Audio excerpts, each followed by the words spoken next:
लेकिन आज शो की हम शुरुआत कर रहे हैं वर्ल्ड मेंटल हेल्थ डे के साथ, क्योंकि ये ज़रूरी है। ये खास तौर से इंडिया में एक टेबू टॉपिक रहता है कि नहीं, मैं मेंटल हेल्थ के बारे में बात नहीं करूँगा, लोग समझेंगे कि मतलब ये पागल तो नहीं है कहीं। तो वो इसके लिए एक समहाउ टैबू बना हुआ है।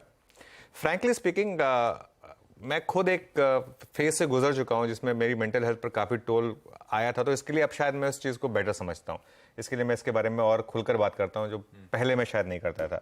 लेकिन इसके मायने क्या हैं, क्यों मनाया जाता है वर्ल्ड मेंटल हेल्थ डे? आज बेसिकली मेंटल हेल्थ बात करने का दिन है, और आप सबको बताएं, अगर आप मेंटली हेल्दी नहीं हैं, कि मेंटल हेल्थ मैटर्स। ये इसके लिए ज़रूरी है ये बताना कि मेंटल हेल्थ मैटर्स। और एक चीज़, it's okay to ask help, मतलब लोगों से डिस्कस करना कि मुझे स्ट्रेस है या मेरी मेंटल हेल्थ ठीक नहीं है, मुझे कुछ हेल्प चाहिए, ये डिस्कस करना ज़रूरी है, क्योंकि ये मैटर करता है। और मेंटल हेल्थ और फिजिकल हेल्थ दोनों काफ़ी क्लोजली कोरिलेटेड है, बाय द वे। अगर आप एक पर फोकस करेंगे तो दूसरे पर अपने आप फोकस हो जाएगा। और दूसरी चीज़, मेंटल हेल्थ ज़रूरी है स्टॉक मार्केट में भी। अगर तो आपने पैसा बना लिया, आप उसको एंजॉय नहीं कर पा रहे, फ़ायदा क्या है? और दूसरा, जो मैंने सक्सेसफुल ट्रेडर्स देखे हैं ना, उनमें और जो अनसक्सेसफुल ट्रेडर्स होते हैं उनमें, कई बार तो सक्सेसफुल ट्रेडर, जो अनसक्सेसफुल ट्रेडर्स होते हैं ना, वो ब्रिलियंट होते हैं टेक्निकली। वो जो सक्सेसफुल ट्रेडर्स होते हैं उनसे ज़्यादा ब्रिलियंट होते हैं। लेकिन सक्सेसफुल ट्रेडर के साथ एक जो एज होती है, वो होती है मेंटल स्ट्रेंथ। हम सब बाकी सब चीज़ें सीखते हैं, मेंटल स्ट्रेंथ, साइकोलॉजी, ये सब सीखना चाहिए। और मेंटली स्ट्रांग रहिए। तो सोचा कि आज शो की शुरुआत इसके साथ कर दी जाए, और आज आवाज़ पर पूरे दिन हम ये सब प्ले करेंगे आशीष को, कि ये ज़रूरी है। फिटिंग शुरुआत थी, इंपॉर्टेंट दिन आमतौर पे चर्चा में नहीं आता। आज वर्ल्ड मेंटल हेल्थ डे है। अपनी मेंटल हेल्थ का भाई आप सब लोग ख्याल रखिए। मैं एक एग्जांपल दूंगा सिर्फ।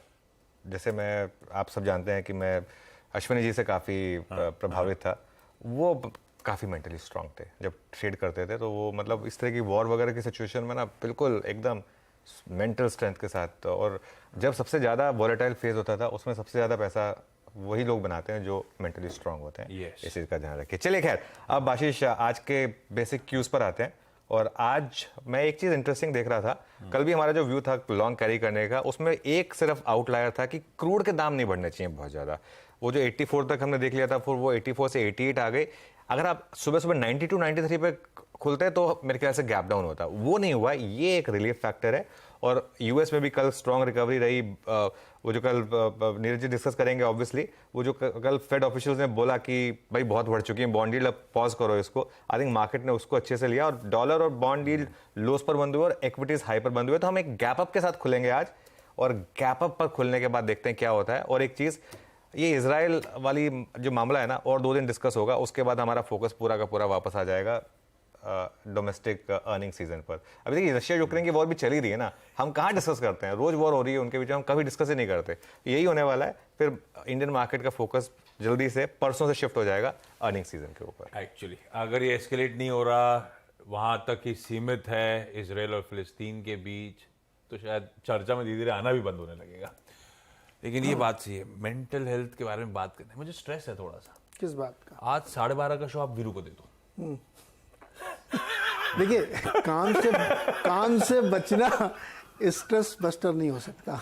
ज्यादा काम करना स्ट्रेस बस्टर है।